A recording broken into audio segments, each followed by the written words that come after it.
Au nom du Père et du Fils et du Saint-Esprit. Amen.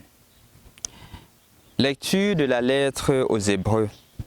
Frères, en Jésus, le Fils de Dieu, nous avons le grand prêtre par excellence, celui qui a pénétré au-delà des cieux. Tenons donc ferme l'affirmation de notre foi. En effet, le grand prêtre que nous avons n'est pas incapable, lui, de partager nos faiblesses. En toutes choses, il a connu l'épreuve comme nous. Il n'a pas péché.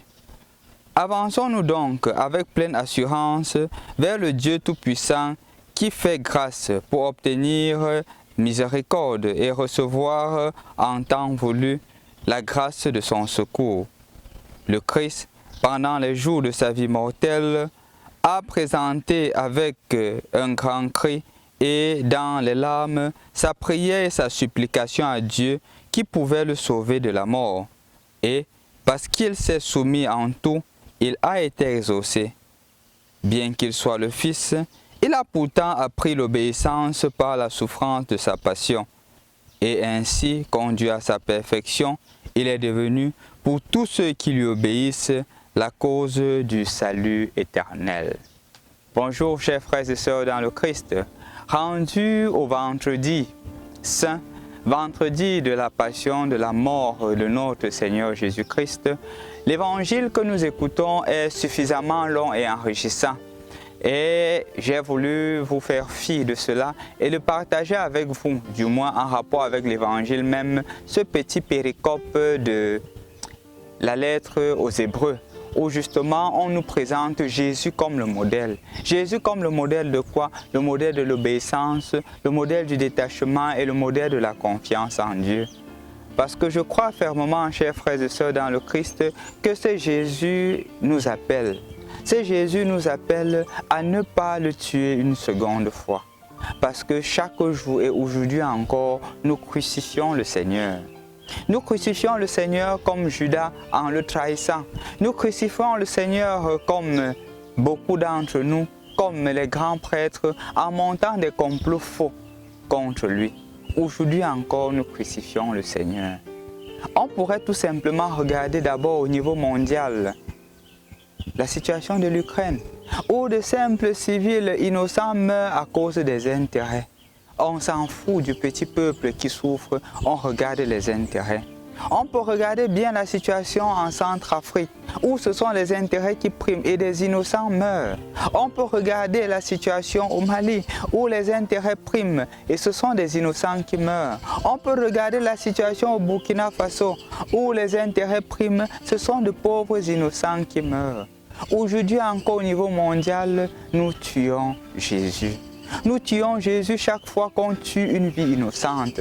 Chaque fois qu'on ne donne pas la possibilité à une vie de naître. Dans combien de pays dans le monde entier aujourd'hui, l'avortement est légalisé?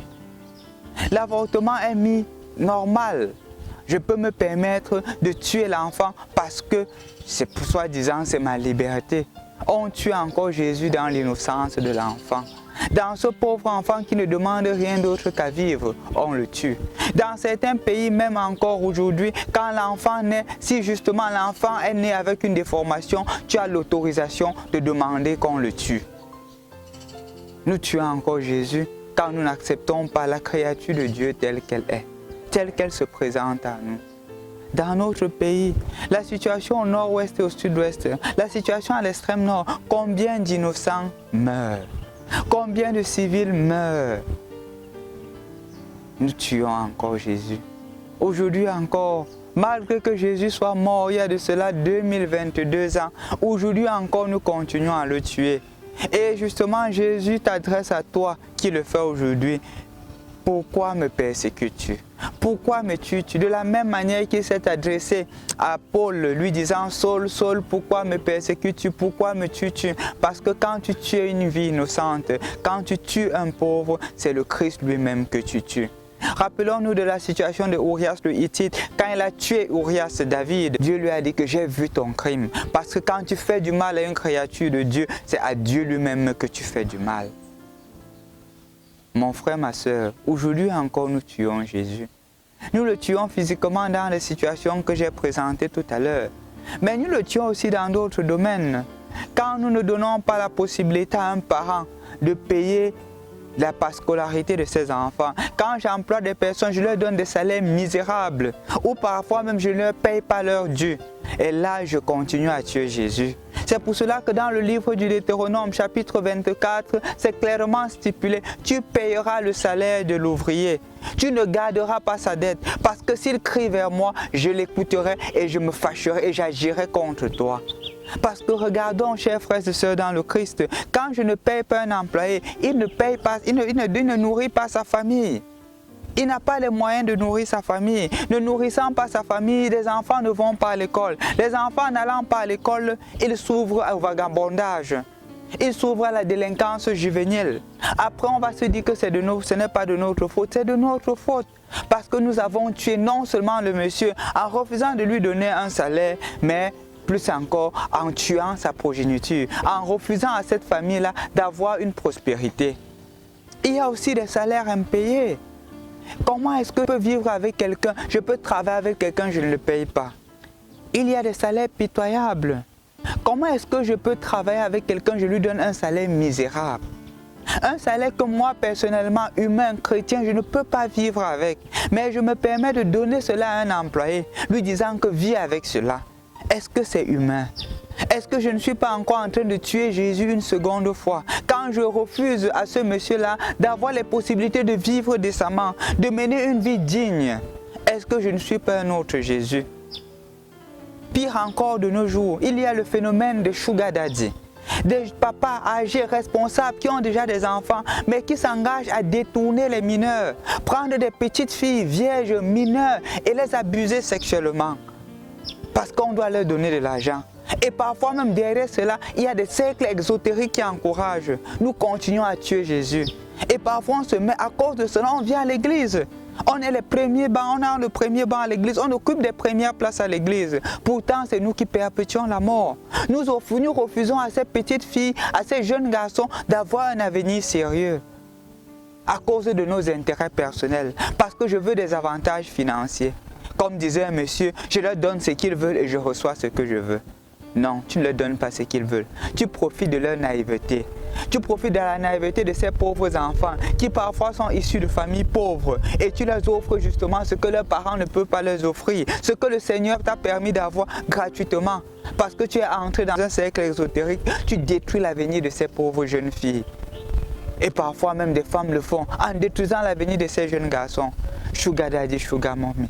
Est-ce que nous ne continuons pas à tuer Jésus aujourd'hui? Quand on ne permet pas à un enfant de grandir décemment, quand on ne permet pas à un enfant de grandir en connaissant Dieu, en l'aimant, en lui demeurant fidèle. Je continue à tuer Jésus quand moi, parent, j'abuse sexuellement de mes enfants. J'abuse sexuellement de ma nièce qui vient à la maison. Je continue à tuer Jésus. Chers frères et sœurs dans le Christ, on peut bien se rendre compte qu'aujourd'hui encore, on continue à tuer Jésus. Jésus est mort il y a de cela 2022 ans, mais aujourd'hui encore, de par nos actes, nous continuons à le tuer. De par nos actes, nous continuons à tuer Jésus. Nous continuons à tuer Jésus. Si nous ne le tuons pas, nous œuvrons à sa mort. Combien de membres de nos familles sont cloués dans les hôpitaux? Nous n'allons pas leur rendre visite. Mais quand ils meurent, nous sommes les premiers à faire des grandes fêtes. Nous continuons à tuer Jésus. Parce que justement, le cri du bandit qui était à côté de Jésus, du bon larron qui disait « Jésus, souviens-toi de moi ». Quand nos frères, nos parents, nos amis sont malades, et ils adressent ce même cri-là du bon larron. « Souviens-toi de moi, souviens-toi de ma souffrance, ne me laisse pas mourir ici, ne me laisse pas pétrir ici, là, ne me laisse pas mourir dans l'abandon. » Et c'est cette même parole que le Seigneur t'adresse. Et il voudrait que toi, tu adresses cette même parole. Aujourd'hui, je prendrai soin de toi. D'une certaine manière, chers frères et sœurs dans le Christ, efforçons-nous à ce que Jésus ne meure pas une autre fois entre nos mains. Efforçons-nous à ce que Jésus ressuscite entre nos mains. C'est la prière que je t'adresse aujourd'hui. Jésus a subi la souffrance, mais il n'a pas péché, comme nous l'avons écouté dans la lettre aux Hébreux. Des difficultés, porte-la avec le Christ, mais ne le tue pas, ne le tue pas, ne le tue pas. Au nom du Père et du Fils et du Saint-Esprit.